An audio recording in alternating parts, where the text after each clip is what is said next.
Human existence on this earth goes back an extraordinarily long period of time, most of which we have no identifiable information.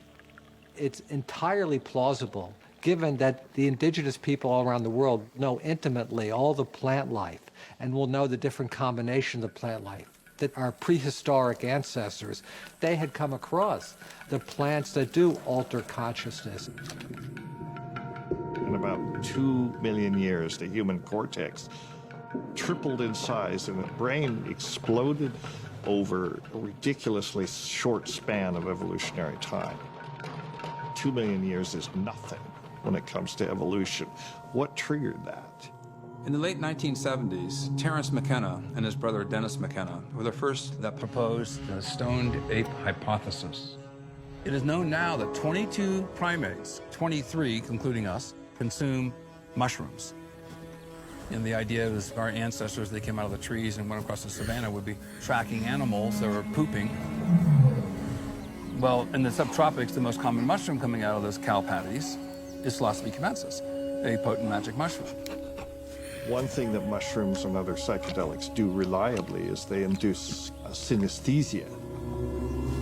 Synesthesia is the perception of one sensory modality in another. Hearing colors, for example, or seeing music.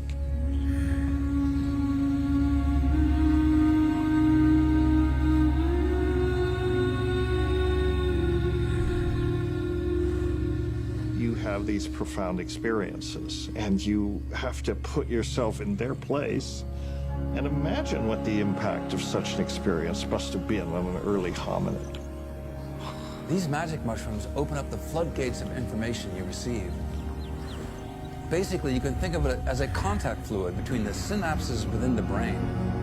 Wow, what a competitive advantage, especially if you're working with the geometry of weapons or having to put together something that will give you a better chance of survival. The fact that this happened not once, not twice, but millions upon millions of times over millions of years is a very plausible explanation for the tripling of the brain 2 million years ago. It's not so simple to say that they ate psilocybin mushrooms and suddenly the brain mutated. I think it's more complex than that, but I think it was a factor. It was like a software to program this neurologically modern hardware to think, to have cognition, to have language. Because language is essentially synesthesia. Language is an association with inherently meaningless sound, except that it's associated with a complex of meaning. A great deal of the brain's real estate, you might say, is devoted to the generation and/or the comprehension of language. Those neural structures are not found in our ancestors. That's a human trait, to have so much physiology devoted to generating and understanding language. And that's a reflection of evolutionary events that made us what we are.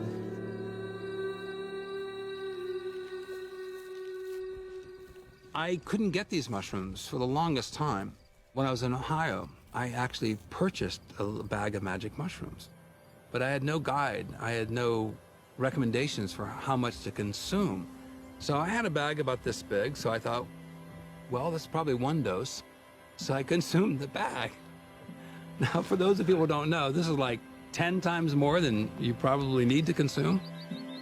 It was a warm summer day, and there was a beautiful big tree, an oak tree. And then I noticed the black clouds on the horizon, and I realized there was a storm coming. And I thought, this is great. I have this great visual of the storm coming. And I thought, well, I'm going to climb to the top of the tree. So I'm starting to feel the effects.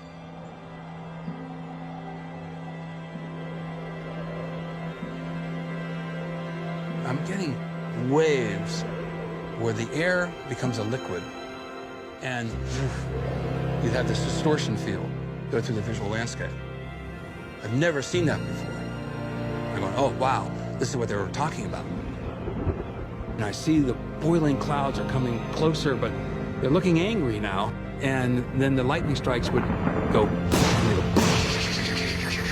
and then all these geometrical fractals would emanate out of the lightning strikes.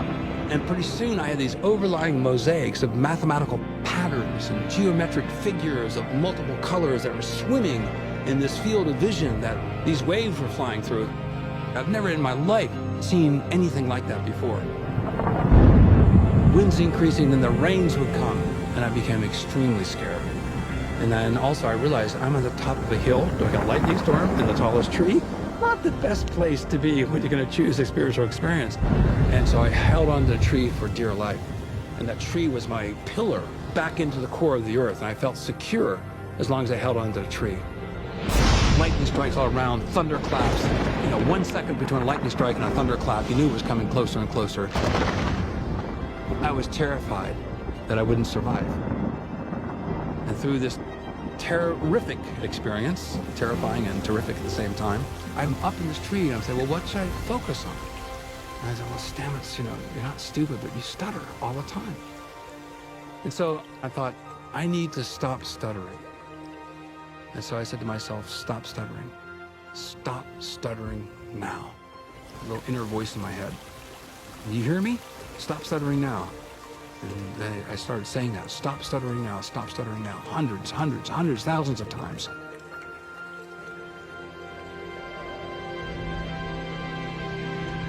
After the storm had passed, I came down from the tree, drenched, soaked to the bone, in love with life, with nature, in love with that tree. That tree was so important to me. And I went home, and I went to bed. I didn't see anybody. And the next morning I woke up, and there was a really attractive lady that I liked a lot. But I could never stare at her in the eyes because I was afraid to stutter and embarrass myself. So better to avoid social contact than have social contact, even though I was really attracted to her. And she liked me, but I didn't know what to do with it, with that attention. And so she was walking past me, and she looked at me, and she said, "Good morning, Paul." And for the first time, I looked her straight in the eye, and I said, "Good morning, how are you?" And I stopped stuttering in one session.